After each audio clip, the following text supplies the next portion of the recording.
gran comisión no dijo, por tanto, id y haced creyentes, sino que dijo, por tanto, id y haced discípulos, ¿no? Y ciertamente no solamente creyentes, sino discípulos. Ahora, ¿cuál es la gran diferencia, no? O sea, ciertamente, o sea, para tú ser un discípulo del Señor necesitas comenzar o comienzas creyendo en el Señor. Pero no basta con solamente creer y de pronto decir, bueno, entonces ya llegó a mí el Evangelio, ya creí, por lo tanto cierro la Biblia porque yo ya conocí el Evangelio. No basta. La palabra de Dios es ese manual de vida que tiene el Señor para instruirnos constantemente, para cumplir sus propósitos aquí en la tierra. Y en ese sentido, en el tiempo en el que Pablo y Timoteo, de pronto la iglesia todavía está en sus primeros años, después de que el Señor Jesucristo ha ascendido al cielo, la instrucción era a través de cartas, la instrucción era verbal. Hoy en día la instrucción la tenemos aquí, ¿correcto? Pero en aquel momento todavía la palabra de Dios estaba en formación y en ese sentido ocurrían cosas en el entorno de la iglesia, ocurrían cosas, situaciones que de pronto ya Pablo mismo y el mismo Señor Jesucristo lo habían anticipado. Siempre el enemigo está metiendo su cola en las cosas del Señor. ¿Y qué es lo que tiene que hacer entonces el Señor? Corregir, ¿no? Alertar, anticipar, enseñar. Y eso es lo que vamos a ver a través de esta carta, cómo es que Pablo va a ir instruyendo a su discípulo, a Timoteo. Va a ir instruyéndole en diferentes aspectos. La primera parte, el primer capítulo, quizás nos vamos a centrar cómo es que Pablo lo va a instruir en la sana doctrina. Capítulo 2 y 3 vamos a ver cómo es que Pablo lo va a instruir en situaciones en cuanto a la iglesia. ¿Por qué no? Y capítulo 4 y 6 le va a instruir, le va a dar instrucciones en cuanto al liderazgo o el servicio. Entonces, básicamente, si tuviéramos que dividirlo, este libro se divide en 3 partes, ¿no? Pues quizás algunos pueden encontrar unas cuantas partes más, pero básicamente está llena de instrucciones. Capítulo 1, instrucciones en cuanto a la sana doctrina. Capítulo 2 y 3, instrucciones en cuanto a la iglesia. Y capítulo 4 y 6, instrucciones para los líderes o siervos. ¿Ven? En ese sentido, entonces, mis hermanos, algunos datos que a veces siempre es bueno dar. ¿Quién es el autor de esa carta? Está facilito esa pregunta. Pablo, ¿no? Y el destinatario directo, ¿quién sería? Timoteo, ¿no? Su hijo en la fe, va a decir. Timoteo es el destinatario directo. Pero ¿sabías que cada uno de nosotros somos Timoteos? ¿Amén? Porque Timoteo fue llamado a ser un discípulo de Cristo, que fue mentoreado por Pablo, si es cierto, pero nosotros también hemos sido llamados a ser discípulos de Cristo. Y en ese sentido vamos a encontrar de mucha bendición, de mucha utilidad, la palabra de Dios plasmada en esta carta, también para nosotros. No solamente esto aplica a Timoteo, sino también a cada uno de nosotros, más cuando todavía quizás estás disponiendo tu vida al servicio al Señor. Más todavía cuando ya el Señor te está llamando a poder servirle de una manera activa. ¿Cuán necesario entonces es aprender estos principios o estas instrucciones que están plasmadas en esta carta de Pablo a Timoteo? La fecha aproximada en que fue escrito, dicen algunos eruditos, que es aproximadamente en el año 64 después de Cristo, ¿no? En el que va a escribir Pablo a Timoteo, ¿no? Algunos dicen que es muy probable que Pablo estaba en la cárcel, ¿no? Cuando fue escribiendo estas cartas. Bien, hermanos, si tuviéramos que determinar un versículo clave, hoy me estoy deteniendo un poco en esos datos porque vamos a recordar eso, ¿no? Y es necesario conocer siempre el marco teórico un poquito de qué consiste, ¿no? Porque tú dices, ¿quién es Timoteo? ¿Quién es Pablo? Brevemente nada más. Pablo ya sabemos bastante sobre él, ¿no? Pablo fue ese hombre llamado por Dios en Hechos capítulo 9, ¿para qué? Para justamente cumplir su obra, presentar el evangelio a los gentiles. Y en esos viajes misioneros que él hace a diferentes regiones gentiles, como Galacia, vamos a Galacia o la región de Éfeso, en todos esos lugares de Asia Menor, Pablo va a conocer a esta familia de Timoteo, ¿no? Y básicamente vemos cuando lo llama de una manera directa en su segundo viaje misionero, ¿no? Donde Pablo mismo le hace la propuesta o la invitación a Timoteo que forme parte de vamos a decir, de sus colaboradores, ¿no? Y es interesante porque vemos ahí que dice que en Hechos capítulo 16, si no me equivoco, estaba en Listra, vemos que Timoteo dice era de buen testimonio en la iglesia y en los alrededores de la iglesia. ¿Te das cuenta, no? Entonces, y él es llamado ahora al ministerio, ¿no? Entonces Pablo lo va a llamar al ministerio para que sea su colaborador, para que sea su compañero de milicia, ¿no? Su compañero de misiones. Ese era Timoteo, ¿no? Entonces, ahora, ¿qué está sucediendo? Ya de pronto Timoteo ha acompañado a Pablo, pero vamos a ver a la luz de la carta de que habían sucedido situaciones en la iglesia de Éfeso. Estaban pasando lo que Pablo ya había anticipado en algún momento. Se estaban levantando falsas enseñanzas, como siempre, ¿no? Falsos maestros se estaban levantando y estaban tergiversando el verdadero evangelio. Y entonces Pablo envía a Timoteo para que se haga cargo, vamos a decirlo así con términos quizás más modernos, para que pastoree la iglesia de Éfeso. Y en ese sentido Pablo ve necesario escribirle esta carta para darle instrucciones. Y el verso clave, mira lo que dice. Está en el capítulo 4, verso 12, lo tenemos también en pantalla. ¿Qué dice? Ninguno tenga en poco tu juventud, sino sé ejemplo de los creyentes en palabra, conducta, amor, espíritu, fe y pureza.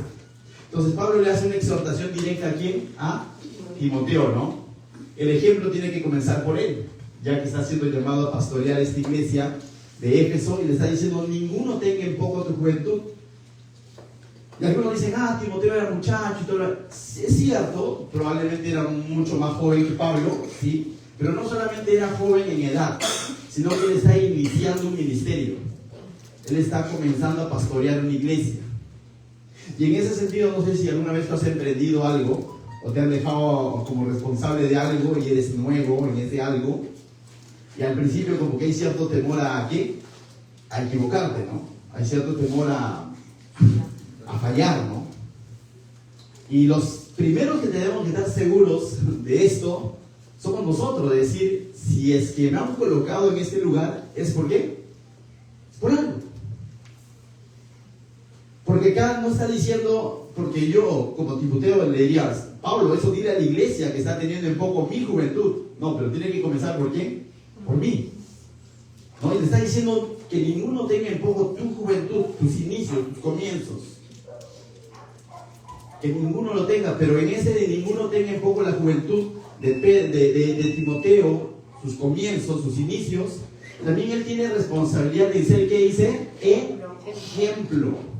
Y no solo dice ejemplo en tener conocimiento de la ley, o de la Biblia, diríamos hoy en día, ¿no? O en tener conocimiento de las Escrituras, sino tiene que ser ejemplo, dice, de los... Es interesante esto, ¿ah? No solamente tiene que ser ejemplo a los creyentes, sino de los creyentes. De entre los creyentes, él tiene que ser ¿qué? Ejemplo, tiene que ser distinto, vamos a llamarlo así. A mí me quedó algo bien grabado cuando comenzaba mis primeros pasos en el ministerio. Como todo joven, bueno, ahora sigo siendo joven, pero aquel entonces era más joven, de pronto cuando los chicos llegaban tarde o no cumplían con ciertas cosas, y aquel entonces el que todavía estaba liderando el grupo de jóvenes era el hermano Santos. ¿Lo conocen ustedes? Bueno, estoy hablando como si ustedes conocieran. El pastor Santos, que hoy en día algunos quizás lo conocen, en la iglesia donde yo nací, espiritualmente hablando, él era el líder de jóvenes, ¿no? Y de pronto organizaba reuniones y todo ese tipo de cosas, y bueno, pues no todos cumplían. Siempre había cosas que sucedían, temas de testimonio, cosas como esas, y yo iba con mi carga de Santos y le decía: Santos, pero ¿por qué hacen esto? ¿Por qué hacen esto? ¿Por qué hacen esto? Pero si el resto sí llega tarde. Y él decía algo, ¿no? No sé si Sofía te dijo alguna vez. Él decía: cuando eres llamado al servicio del Señor, tienes que entender algo. Todos pueden llegar tarde, menos tú. Y eso como que a mí me parecía, como joven, qué injusto. Pero luego fui comprendiendo. Pues todos pueden tener una excusa, menos tú. Recuerda, tu compromiso es con el Señor, no si el resto lo hace o no lo hace. Para un joven eso es chocante, porque como que dices: pero no es justo, el resto no cumple su labor y yo sí tengo que cumplir. Sí, pero tu compromiso es con ¿quién? Con el Señor. Y hazlo todo para el Señor. Esas son las instrucciones, ¿no?, que recibí. Y ahora escucho acá, dice: si no, dice, sé ejemplo de los creyentes ¿en qué? En palabra, pero no solo palabra, sino que ¿en qué más? En conducta. Quizás esto es lo más difícil, ¿no? Ser ejemplo en palabra quizás es más teórico, pero ser ejemplo en conducta es un poco más difícil. Ser hacedor de la palabra que dizque creo yo, o que dizque sé. ¿Cuánto sé de la Biblia? La pregunta sería, ¿cuánto vives de la Biblia? O sea, no es fácil otro, yo sé que quizás requiere estudio y todo lo demás. Y podemos saber la Biblia en hebreo, en griego, en arameo, en latín. Pero ¿cuánto estás viviendo de eso que lo has leído en español? Entonces, mis hermanos, dice, sé ejemplo en palabra, en conducta, ¿en qué más? En amor, en espíritu, en fe y en pureza, ¿no? Entonces, básicamente va a ser una de las... esto lo he tomado como verso clave porque son una serie de instrucciones que Pablo va a estar haciendo aquí a Timoteo. Entonces, el día de hoy, mis hermanos, entramos ya ahora sí al verso 1. Vamos a estudiar del verso 1 al 11. Vamos directo al texto, ¿no? Comienza, como siempre, con un saludo de parte de Pablo. Dice así, verso 1. Pablo, apóstol de Jesucristo, por mandato de Dios nuestro Salvador y del Señor Jesucristo, nuestra esperanza, ¿no? Y es interesante porque Pablo ciertamente se está presentando, como en cada una de sus cartas. Ya muchos de ustedes saben que Pablo significa pequeñito, pero si bien es cierto, su nombre es pequeñito, pero lo especial es de que es que apóstol de ¿quién? De Jesucristo. Es ese pequeñito enviado por Jesucristo. La palabra apóstol no es otra cosa más que enviado. Y es clarísimo que Pablo había sido enviado por Jesucristo. Entonces lo especial no está en el nombre de Pablo, porque si vamos a centrarnos en el nombre de Pablo, ¿significa qué? Pequeñito. No, lo especial está en que él ha sido enviado por Jesucristo. Y allá radica su autoridad, en que él está siendo enviado por Jesucristo. Ese es el detalle. También alguien me hizo alguna vez una corrección o un consejo. Anderson, ¿cómo va la obra allá en Pachacute? Y yo digo, bueno, acá tenemos una pequeña iglesia, todo, ¿no? Según yo, todo humilde, ¿no? Una pequeña iglesia, somos unos cuantos. Si es de Dios, no es pequeño. Si es de Dios, no es pequeño, hermano. No, pero mira nuestro techo. Si es de Dios, no es pequeño. A veces, nosotros como hombres, calificamos las cosas por lo que vemos. ¡Wow! ¿Qué tal edificio? Luces, estrados, equipo de sonido, ropa o butacas. Se puede decir, esa iglesia es chévere. Tranquilo. Lo especial no está en las cosas que tú ves. Lo especial está en a quién le pertenece. Lo especial no está en qué tanto sabes, qué tan talentoso eres, qué tan preparado eres. Lo especial está en a quién tú le perteneces. Y quién es el que te ha enviado. Es claro que la Biblia dice que de los vil y menospreciados nos ha llamado ¿quién? El Señor. Muchas veces para avergonzar incluso a los sabios. Entonces, mis hermanos, aquí no nos centremos tanto en Pablito, en pequeñito. Estamos viendo que el apóstol de Jesucristo ha sido enviado ¿por quién? Por Dios. Y dice claramente, apóstol de Jesucristo por mandato ¿de quién? De Dios, porque Dios así lo dispuso. Porque así Dios lo consideró en su voluntad. Pablo no hizo nada para ganarse esas credenciales y decir, Dios, me merezco ser enviado. No, a Dios le plació enviar a Pablo. Rescatar a Pablo de esa manera vana de vivir y enviarlo a hacer su obra. Y es necesario que Timoteo también sepa esto, mis hermanos, y que Pablo lo tiene seguro. Pablo en algún momento dice que todo lo que él tenía antes de Cristo lo tenía por basura. O sea, es clarísimo. Pero a veces nuestra carne hace que hagamos alarde de lo que sabemos, de lo que somos, del cartón que puede estar por ahí colgado, el título, la profesión. Y de pronto inconscientemente estamos depositando nuestra confianza en esas cosas. Y nuestra confianza no tiene que estar en esas. Nuestra confianza como cristianos y como iglesia y cuanto más como siervos tiene que estar en quién es el que te ha enviado. Cuando tú vas a compartir la palabra de Dios con alguien más, un compañero de trabajo, un compañero de estudio, un cliente, un pasajero, para los que son taxistas, a veces hay cierto temor, ¿no? Que es normal, pero en ese momento tú tienes que recordar que no estás hablando palabras de hombre. Estás presentando ¿a quién? A Cristo. ¿Acaso no hemos leído que no rechazaban a los discípulos, sino están rechazando a quién? Al Señor. Es que puedo sentir rechazado, que me van a decir que anticuado, religioso. No, en el fondo si lo rechazan, rechazan al Señor, no a ti, mi hermano. Entonces, eso es algo que debemos tener claro. Si el Señor te ha llamado a ser su discípulo, yo creo que todos somos llamados a ser discípulos, no solamente creyentes, entonces es porque así a Él le plació. Y vamos a terminar al final hablando un poco de la gracia y la misericordia. Él nos llamó por gracia y misericordia. Entonces no debemos de olvidar esta verdad. Entonces Pablo lo tiene clarísimo. Dice que Él es enviado de Jesucristo por voluntad o por mandato de Dios nuestro Salvador. Y del Señor Jesucristo dice nuestra esperanza, y toda esa esperanza está puesta en el Señor Jesucristo. No tanto en que si van a ir bien las cosas o no van a ir bien las cosas, si va a resultar o no va a resultar. Su esperanza final está puesta ¿en quién? En Cristo. Y esto le está, en este propio saludo que le está haciendo a Timoteo, le está recordando. Y ahora dice, le va a enviar esta carta ¿a quién? A Timoteo. Y me encanta esta frase, ¿no?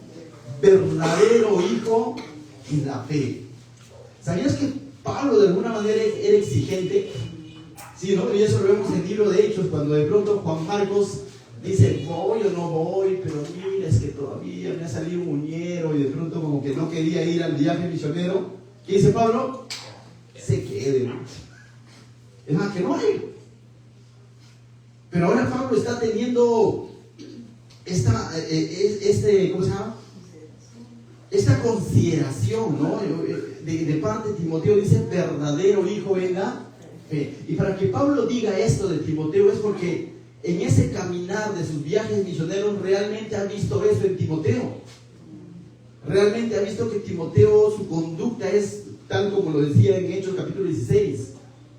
Es de buen testimonio dentro y fuera de la iglesia, y que había llegado incluso su testimonio a conocerse en otras iglesias. Pregunto yo, si Pablo tuviera que escribirte hoy una carta, diría a Roy, verdadero hijo de la fe.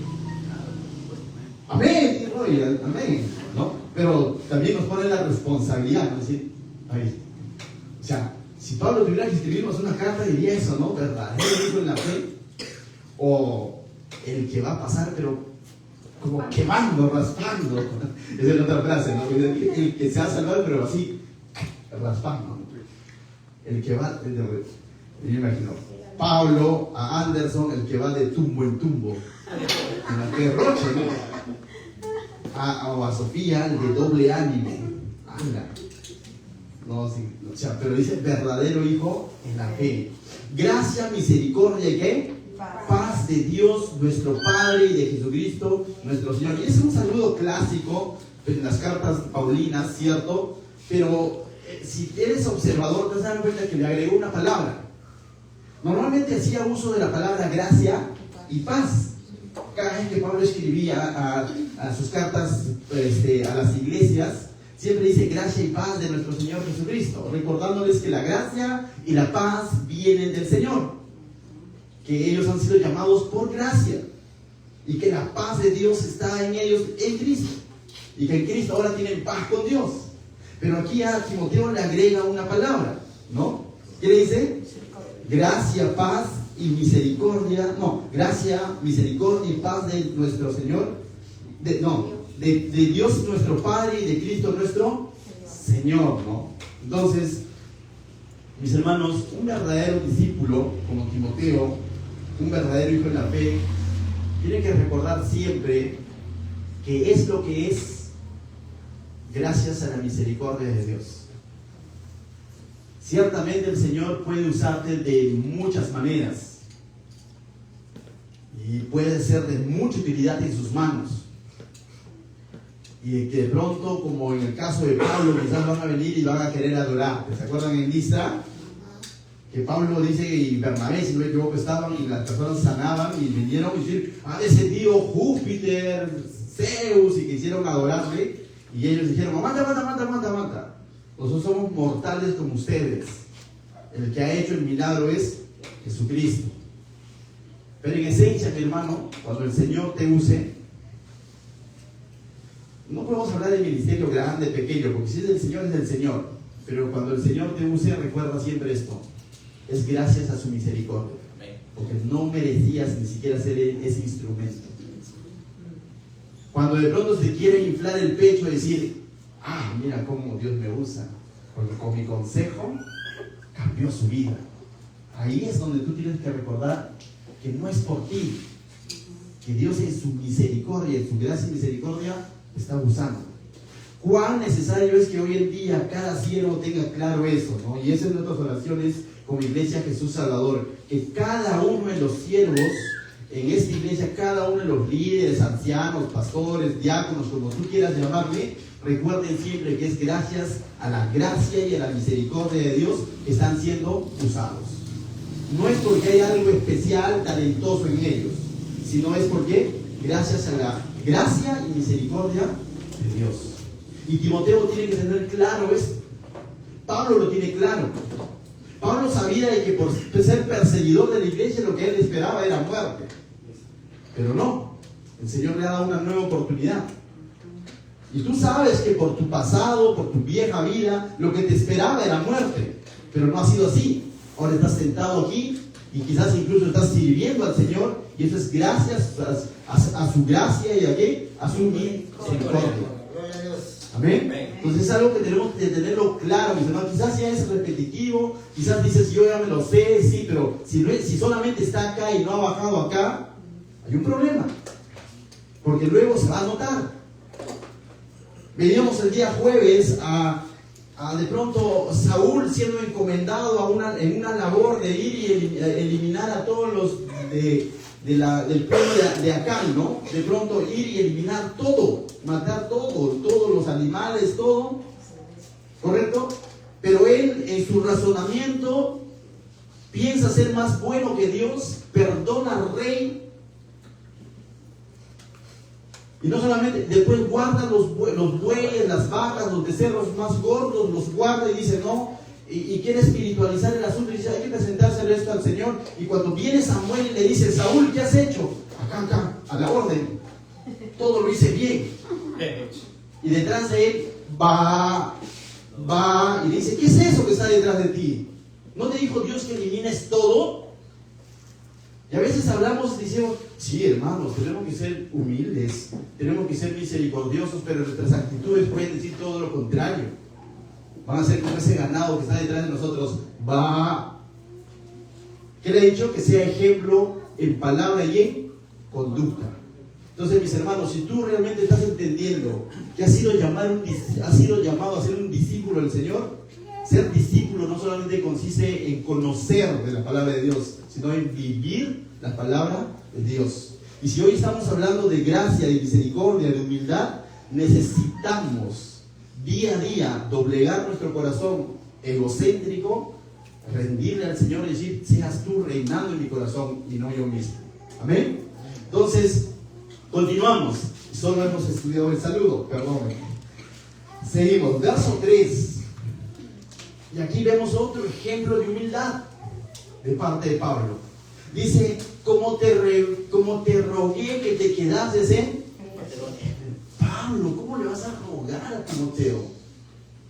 Y ahora quería comprender un poco esto, ¿no? Pablo le rogó a Timoteo que se quedase en Éfeso, pero al mismo tiempo ha dicho que es un verdadero hijo en la fe. Entonces digo: Timoteo no quería ir a Éfeso. Es muy probable que él decía: Pablo, no estoy seguro, Pablo, pero yo voy a ir a Éfeso a pastorear.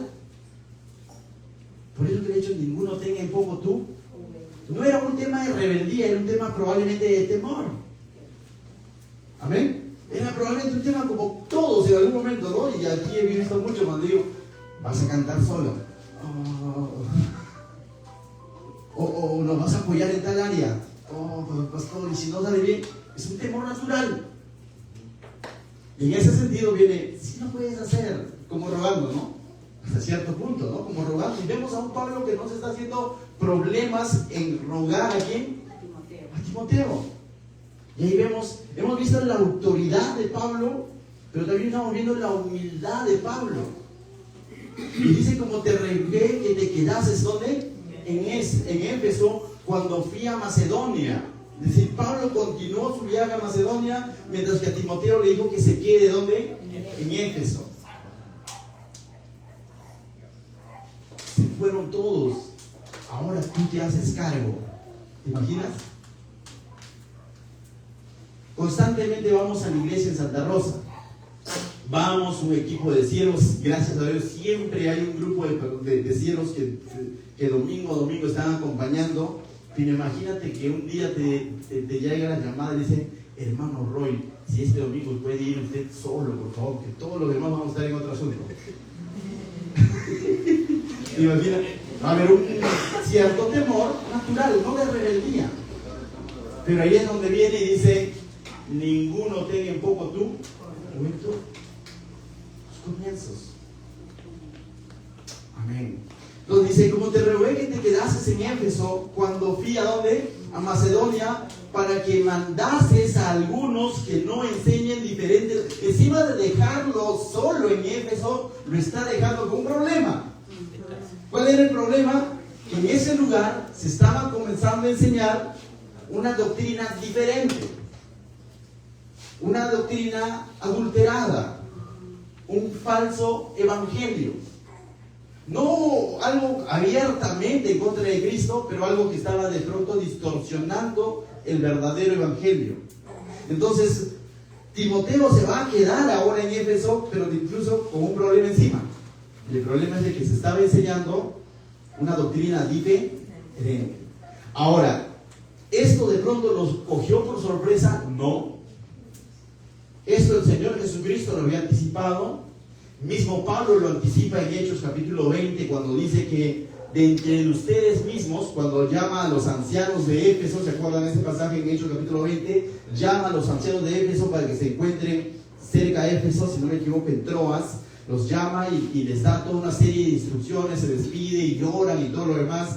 Y ahí donde dice que él no ha rehuido a enseñarles todo el consejo de Dios y que cuiden del rebaño, que Jesucristo mismo los compró con su propia sangre y que los cuiden, porque dentro de medio de fuera iban a llegar falsos maestros y que de medio de ellos también se iban a levantar falsos maestros amadores de sí mismo. Pablo lo anticipó y ahora está ocurriendo. Y hoy en día habrá eso, mis hermanos, claro que lo hay. Hoy en día existe el verdadero evangelio y el falso evangelio. Y yo puedo entender que el no creyente muchas veces a ambos nos meten en el mismo saco. ¿Han escuchado eso? Sí. El cristiano, iglesia, lo relacionan con términos como diezmo, te van a sacar la plata, locos, fanáticos. Sí, ¿por qué? Porque justamente existe ese falso evangelio, ese falso maestro, ese falso pastor, esa falsa o pseudo iglesia que de pronto da un mal testimonio, por eso a todos lo meten en el mismo saco. Pero nosotros somos llamados a ser ejemplos en conducta, en palabra, en amor y en pureza. Somos llamados a mantenernos santos, a vivir esa santidad a la cual el Señor nos ha llamado. ¿Es fácil? No es fácil. Pero ahí está la ayuda del Santo Espíritu de Dios. Pero sí, no es una opción, es necesario ser esa luz en medio de las tinieblas. Entonces, mis hermanos, ahora Timoteo va a tener que de alguna manera corregir, por eso que le va a dar instrucciones en cuanto al verdadero evangelio en este primer capítulo. Verso 4 dice, va a describir un poco este tipo de enseñanza diferente o doctrina diferente del cual está hablando Pablo. Lo va a describir un poco, dice, y presten atención a ¿qué? A fábulas y a genealogías interminables que acarrean disputas, es como polémicas, ¿no? Oye, ¿sabías que en la Biblia dice eso? Pero las preguntas trampa, ¿lo escuchó por ahí? Las preguntas trampa, ¿no? Las preguntas con trampa que te hacen decir, ¿y tú sabías que dice que ahí en la Biblia que esto, que, por ejemplo, ¿no? Caín, el hijo del maligno, y ten cuidado, y posturas y una serie de cosas que ahí le meten, que nos desvían del verdadero evangelio.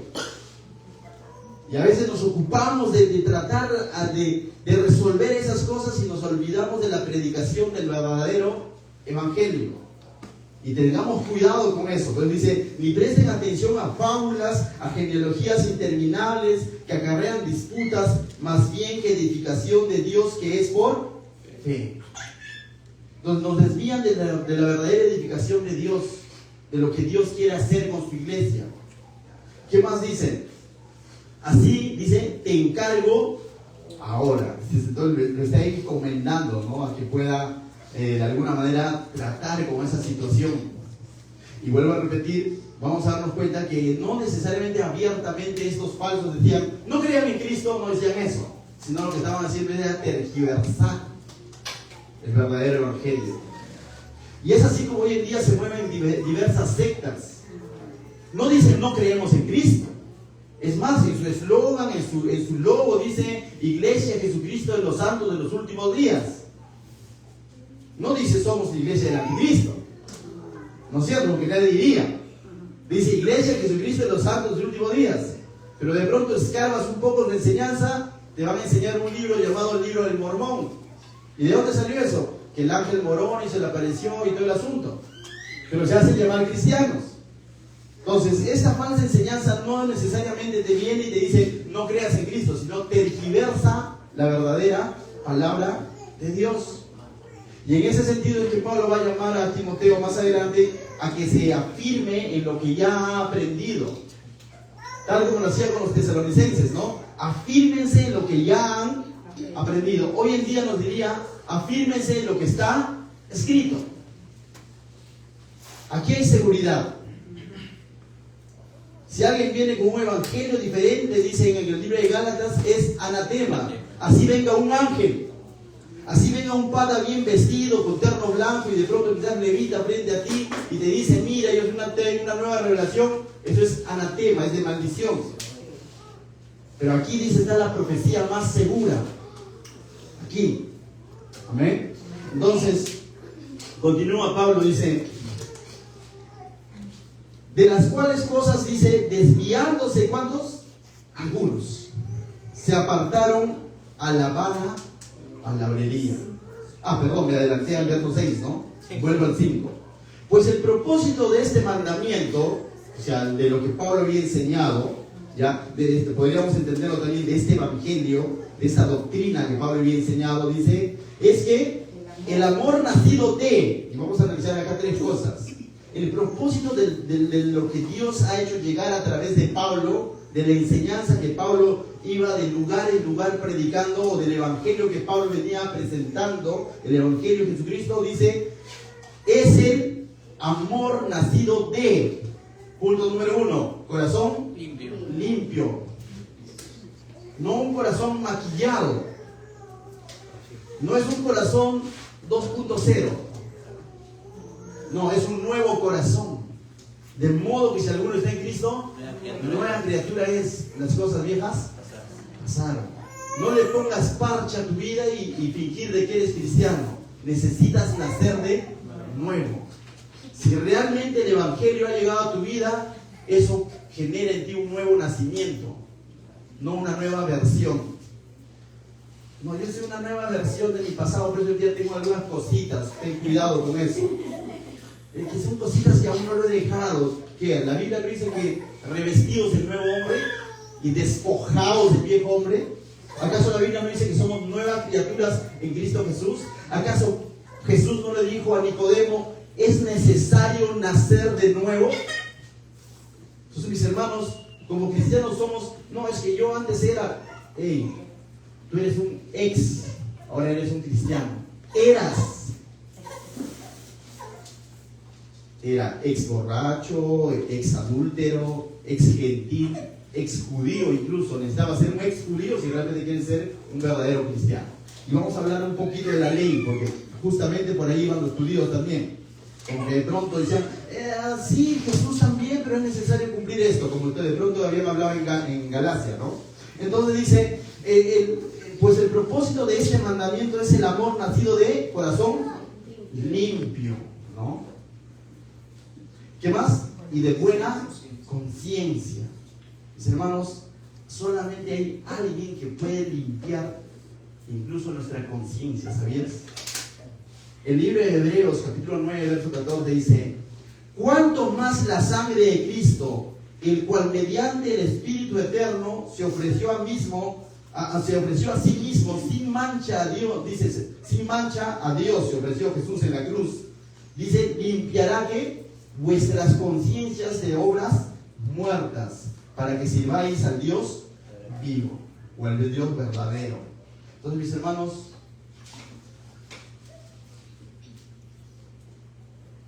el arrepentimiento en Cristo no es solamente un mero remordimiento. Bueno, lo voy a hacer porque la Biblia lo dice, pero no estoy de acuerdo, por si acaso. Aguanta, pero tu conciencia entonces aún no ha sido renovada.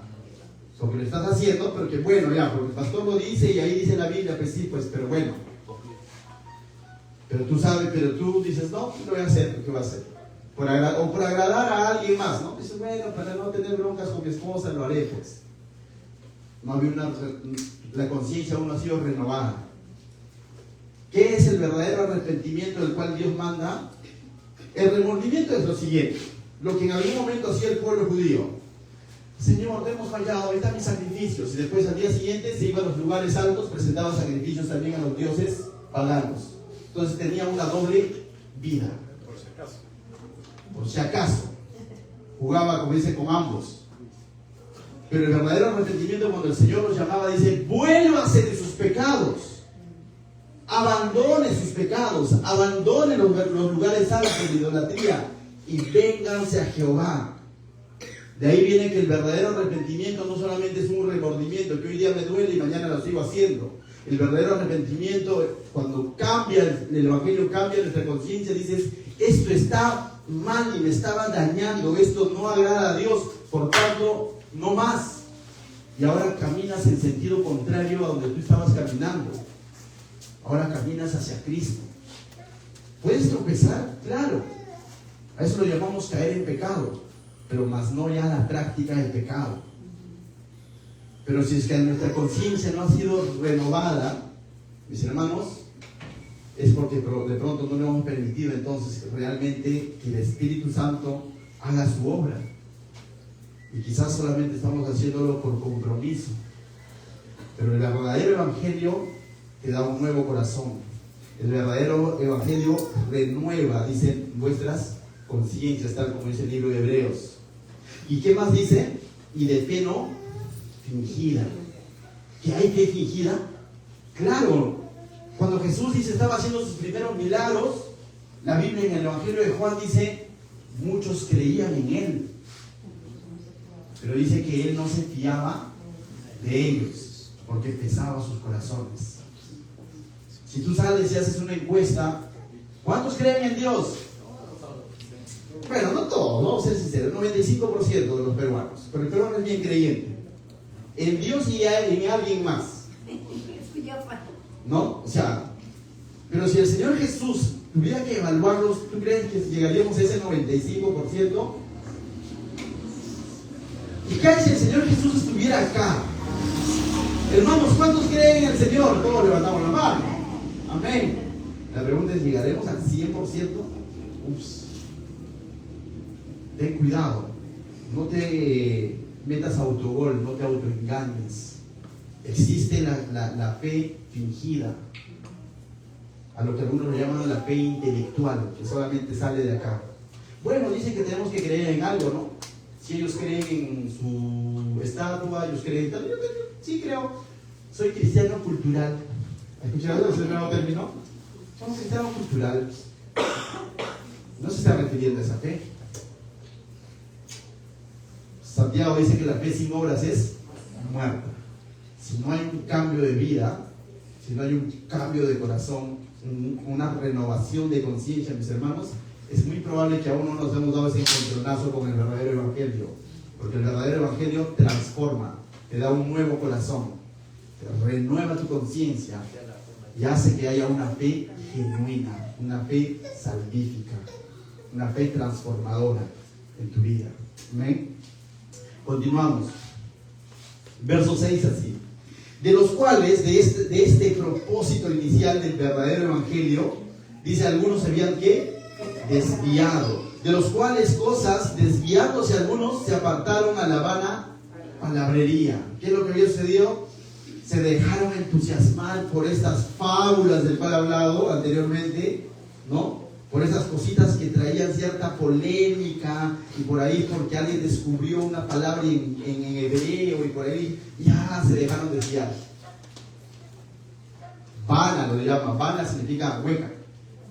No tiene valor, no tiene sentido, no cambia vidas, no transforma, no hace nada de lo que se hace el Evangelio, de lo que se hace la verdadera palabra de Dios, que es poder de Dios. Entonces eso simplemente lo que hace es adormecer la conciencia muchas veces.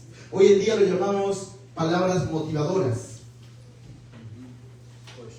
¿Y eso hoy en día se mezcla dentro del cristianismo? Claro que sí. Frases como que el campeón es en ti, ¿no? O sea, frases como esas y bueno, y tantas cosas que tú vas a ver por las redes sociales, ¿no? Mensajes emotivos que no causan ninguna transformación del ser humano. Entonces, muchos de ellos se habían desviado a eso, mis hermanos.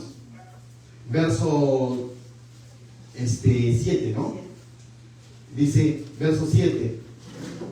Queriendo ser, mira, y aquí vamos a ver que parte de estos falsos estaban partiendo de la ley, de una mala interpretación de la ley. Dice, verso 7, queriendo ser, ¿qué dice? Doctores de la ley. Es como conocedores, como que rabinos, intelectuales de la ley, queriendo ser doctores de la ley. ¿Y qué dice? Sin entender ni lo que habían, ni lo que hablan, ni lo que afirman. Entonces, Pablo aquí va a decir de que este grupo de personas que estaba tergiversando o desviándolos del verdadero evangelio con palabras vanas, incluso estaban haciendo uso de la ley. O sea, de la misma ley que de pronto ya ellos podían conocer. Pero Pablo dice, pero ni siquiera entienden lo que hablan ni lo que afirman, ¿no? Entonces, el problema en Éfeso es muy probable que también venía de ciertos legalistas judíos que habían llegado a ese lugar, como llegaron en algún momento a Galacia, ¿no? Los de la ley, y comenzaron a enseñar la circuncisión como requisito para ser salvo y cosas como esas, ¿no? Entonces, los judíos también estaban por ahí, los judíos que de pronto estaban más apegados a su ley que al verdadero evangelio, ¿no? Entonces dice, ahora, esta ley vana, o sea, la ley como tal no es vana, y lo aclarará más adelante, pero el mal uso, ¿no?, de esta ley va a de pronto desviar a las personas del verdadero evangelio. Verso 8 dice, pero sabemos que la ley, ¿qué dices?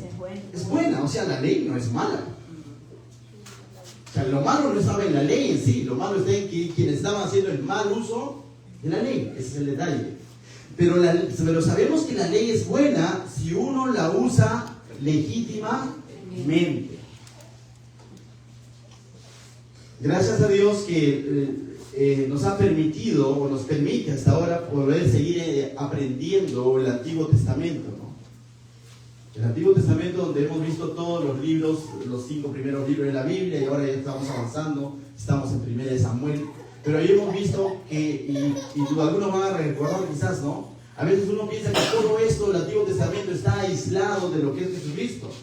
Y cuando te das cuenta que desde el principio, desde el Génesis, cada una de las cosas que el Señor nos muestra en estos 5 primeros libros y en los libros siguientes, apuntan a Cristo. Y Pablo, por eso que en el libro de Gálatas va a decir que la ley es ese ayo que nos lleva ¿a quién? A Cristo, ¿no? Entonces, la ley como tal, mis hermanos, no es mala, pero hay que usarla, dice, legítimamente, ¿no? Entender que todo lo que el Señor reveló en el Antiguo Testamento apuntaba a Cristo finalmente, nos lleva a Cristo finalmente. No está aislado de Cristo, no está aislado del verdadero evangelio. Si nosotros hemos decidido creer en Jesucristo como el Hijo de Dios que fue a la cruz a pagar por nuestros pecados, eso estaba anticipado desde el Antiguo Testamento. Estaba anunciado desde los libros del Antiguo Testamento. Cuando viene Jesús, lo que hace es dar cumplimiento a todo lo que Dios ya había revelado. No es que nosotros estamos viviendo o hemos querido un nuevo evangelio. Estamos siendo partícipes de un mejor pacto, que es distinto, de un pacto completo en Cristo. Entonces, Mis hermanos, cuando vamos, no vamos a ir, no hay tiempo para hacerlo, pero cuando vamos a estudiar estos libros del Antiguo Testamento, con los cuales también lo conocen como la ley, o es más, o lo mismo, los 10 mandamientos, vas a dar cuenta que todo eso apunta a ¿quién? A Cristo. Y que tenían un propósito por el cual fueron revelados, claro que sí. ¿No? Decíamos, para resumir, la ley nos salva. Y dices, ¿cómo que nos salva? No salva. La ley es ese ayo, dice, que nos lleva a Cristo. Para resumirlo, la ley lo que hizo es mostrar el pecado del hombre. Es como ese escáner, ¿no? Hoy en día lo llaman resonancia magnética, quizás. Es como ese escáner que de pronto tú piensas, no, yo estoy salido, no pasa nada, si no pasa, si te pasa, podría acá. No, yo estoy sano. O sea, pero el escáner dice, estás podrido. A la luz de la palabra de Dios dice que no hay nadie que pudo cumplir la ley. No había justo ni uno. Nadie puede decir, yo sí cumplo la ley. Entonces, la ley fue dada para revelar la incapacidad del hombre de poder cumplirla. Y esa incapacidad tenía que llevarle a la esperanza del Mesías. Es decir, Señor, ten misericordia de mí. Y cada uno de esos sacrificios que vemos también en el Antiguo Testamento, de pronto hablaban de eso, ¿no? De la incapacidad del hombre de poder, cuando cada vez que transgredía la ley, entonces ahora tenía que llevar ¿qué? Su sacrificio de expiatorio, diciendo, Señor, la malogré. Entonces, mis hermanos, no hay nadie que de pronto pudo haber dicho, ¿saben que yo sí cumplí la ley, por lo tanto estoy en el cielo porque cumplí la ley? No vas a encontrar a nadie más que al Señor Jesucristo, quien cumplió toda la ley. Entonces, verso 9 dice, conociendo esto, que la ley no fue dada para el justo, dice, sino para los transgresores. Es más, ¿cómo entender esto? La ley, mis hermanos, no reveló a ninguno justo. No mostró a ninguno. Por ahí, oye, dice que tal. No mostró a ninguno, sino a mí mostró el pecado del hombre. Y el judío pensaba que, no, es cierto, fue como para distinguir a su pueblo de los pueblos paganos, pero al final el mismo judío se dio cuenta que ellos también eran tan idólatras como los pueblos paganos, que ellos también eran mentirosos como los pueblos paganos, aunque el Señor los había llamado a vivir en santidad. Pero esta impotencia o esta incapacidad tenía que llevarlos a ellos a decir, Señor, ten misericordia de nosotros. Pero ellos pretendían haberlo cumplido, algunos de ellos. Y es más, le agregaron mandamientos de hombres para hacerla más trágica todavía. Y se quemaron. Entonces dice 9, conociendo esto, que la ley no fue dada para el justo, sino dice, para los transgresores y desobedientes, para los impíos y pecadores, para los irreverentes y profanos, para los parricidas y matricidas, para los homicidas, para los fornicarios, para los sodomitas, para los secuestradores, para los mentirosos y perjuros, los que juran en vano, ¿no? Para cuanto se oponga a la sana doctrina. Y esta última frase lo cierra todo. Dice, y para cuanto se oponga a la sana, todo lo que se opone al verdadero evangelio. Y para cuanto todo aquello que no agrada a Dios. Tú puedes decir, yo no soy parricida. Pues, escándalo. Pero sabes que pensar mal de tu prójimo, Jesús que dijo, si en tu mente ya le deseaste el mal, si en tu mente ya codiciaste, ya adulteraste, esa sola acción, otro mandamiento, honra a tu padre y tu madre, y si tú lo deshonras, ya quebrantaste la ley. O sea, podemos decir, no, yo no soy parricida, homicida, esas cosas, pero ¿sabías que el solo hecho de mentir ya quebrantaste la ley? Está en contra del verdadero evangelio. O sea, de tal manera que cuando va Jesús a la cruz, no solamente va y muere por los parricidas, homicidas, murió también por el hombre que pudo haber sido premio Nobel de la Paz, pero era adúltero. Murió quizás por esa abuelita que era muy buena, pero mentía. No hay nadie que pudiera decir, Jesús, tú has ido a la cruz por todos esos delincuentes, pero por mí no, porque yo no estoy tan mal. así, mis hermanos. La Biblia dice, por cuanto todos pecaron, hemos sido destituidos de la gloria de Dios. No hay ningún individuo que pueda decir, yo nunca pequé, o mi pecado es tan pequeño que no necesita de la cruz de Cristo. Mi pecado es tan pequeñísimo que no necesita ser pagado por Cristo. Yo lo pago solo, no puedes. Entonces, mis hermanos, de alguna manera la ley evidenció todo eso. La ley no evidenció a ninguno justo, no evidenció a alguien que diga, yo cumplí, sino más bien evidenció la incompetencia, la incapacidad del ser humano, así sea judío, de no poder cumplir la ley de Dios. Y esto tenía que llevarlo aquí a Cristo. Eso es lo que no estaban entendiendo estos judíos. Ellos estaban pretendiendo alcanzar esa salvación con el cumplimiento de la ley. No pudieron y no van a poder. Por eso que la salvación es por gracia y misericordia. Por eso que decimos que la salvación es un regalo. Por eso que Efesios capítulo 2 dice que Él es rico en misericordia. La ley fue dada para mostrar nuestros pecados y llevarnos a Dios. Mira lo que dice Gálatas capítulo 3, verso 23. Se lo puede buscar en tu Biblia, me parece que no lo tenemos en pantalla. Gálatas capítulo 3, verso 23 dice: pero antes que viniese la fe, estábamos confinados bajo la ley, encerrados para aquella fe que iba a ser revelada. De manera que la ley ha sido nuestro ayo para llevarnos ¿a quién?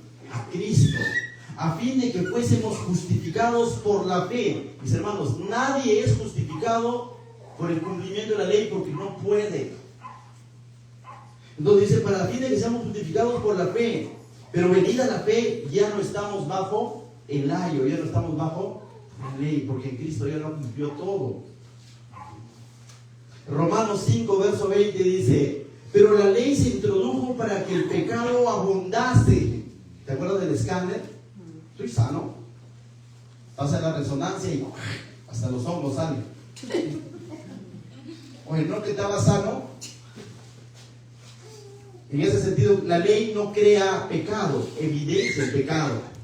En ese sentido, Pablo dice en los Romanos, capítulo 5, verso 20: pero la ley se introdujo para que el pecado abundase, mas cuando el pecado abundó, sobreabundó la gracia. Es decir, que cuando pasaste por el escáner y de pronto te das cuenta que estás podrido, dices, necesito un médico. Y ese médico es Jesucristo. Él es el que salva, Él es el que sana, Él es el que restaura, no el escáner. El judío se quedó con el escáner pretendiendo que la resonancia lo salve, lo sane. No, la resonancia evidencia, pero te lleva al médico. De lo contrario, no eres consciente que necesitas de ese médico. Entonces la ley dice se introdujo para mostrar el pecado, para que el pecado abunde, se note. El judío se dé cuenta que lo especial no estaba en ellos, sino en quien los había llamado a pesar de su pecado. ¿Se acuerdan que cuando los judíos hacían alarde del padre Abraham? Se planta Esteban en Hechos capítulo 9, dice: ¡hey, hermanos! Nuestro padre Abraham fue llamado, estuvo en Ur de los Caldeos, en otras palabras, era un idólatra. Y el Dios de la gloria lo llamó por su misericordia. Entonces, mis hermanos, no hay de qué jactarse. Es algo que como discípulos necesitamos entender todos los días. Yo soy pastor, por lo tanto, que no te metas conmigo. No. No, que tú no sabes cuánto tiempo vengo sirviendo a Dios. No sabes que yo canto en la alabanza. No sabes que yo hago tal cosa por el Señor. Usted no lo ve, pero yo hago. Pero está en lo que tú haces. ¿Entienden? Está en lo que Él ha hecho contigo. De tal manera que servirle a Dios no es una hazaña del cual sacar pecho. Ser discípulo del Señor no es una hazaña del cual sacar pecho. Ser discípulo del Señor es un privilegio, decir gracias Señor, porque a pesar de mi inmundicia, me estás usando. Si queremos comenzar un verdadero discipulado y ser instruidos por el Señor, tenemos que comenzar, como dice, por el comienzo, valga la redundancia, entendiendo que Él nos ha llamado por gracia y misericordia. Entendiendo que si nos hemos chocado con el verdadero evangelio, tiene que haber un corazón nuevo, una conciencia renovada y una verdadera fe en Jesucristo. De lo contrario, estoy jugando al cristiano. estoy jugando a la iglesia y de pronto estoy quedando como cristiano. ¿Amén? Termino de leer Romanos, dice, para que así como el pecado reinó para muerte, así también la gracia reine por la justicia para vida eterna mediante Jesucristo nuestro Señor. Y volvemos, mis hermanos, para terminar esta noche con 1 Timoteo capítulo 1, verso 11. Entonces, venía diciendo el verso 10, ¿no? Dice, y para cuanto se oponga a la sana doctrina, y para cuanto se oponga a la sana doctrina, ¿no? Dice, según el glorioso evangelio de Dios, bendito, ¿no? Todo aquello, ¿no? La ley de pronto mostró todo aquello que se opone al glorioso evangelio, al verdadero evangelio. Y finalmente, ¿qué dice? Que a mí me ha sido encomendado. Pablo sabe qué es lo que el Señor lo ha llamado a presentar a las personas. No le ha llamado de pronto a meterse en vanas filosofías, vanas discusiones, huecas, sino lo ha llamado a presentar el verdadero evangelio que realmente salva. Ese evangelio que nos da un corazón nuevo. Ese evangelio que nos circuncida del corazón. Ese evangelio que nos limpia y renueva nuestra conciencia. Eso es lo que Dios le ha mandado a enseñar. Y eso es lo que ahora Timoteo tiene que mostrar en palabra, en conducta, en amor, en pureza, en medio de la iglesia donde se estaba metiendo la falsa doctrina. No tanto está diciendo, a ver y desenmascara eso, no. ¿Se acuerdan del billete? No te ocupes en estar viendo billetes falsos. Ocúpate en ver el billete verdadero. Y que cuando llegue el billete falso lo detectas rápidamente, porque conoces el verdadero. No te ocupes tanto en decir, no, que yo sí sé de él. Sí, como complemento es bueno saber. Pero sobre todo, ocúpate en conocer el verdadero, no solamente conocer, sino en vivir el verdadero evangelio. Y solo lo demás se va a manifestar y se va a mostrar. Entonces, Timoteo tiene todo un reto ahora, como discípulo del Señor, y también cada uno de nosotros. Amén. ¿Qué tal si oramos en nuestros lugares para darle gracias a Dios? Amado Dios, te doy gracias, Señor. Gracias por tu preciosa palabra, Señor. Gracias porque nos muestra, Señor, cuán necesario es ser instruidos por tu palabra, Señor. Cuán necesario es venir a tu palabra, Señor, y dejarnos instruir por ti, Señor. Cuán necesario es vivir la sana doctrina, Señor. No solamente conocerlo, sino vivirlo, Señor. Cuán necesario es tener ese verdadero amor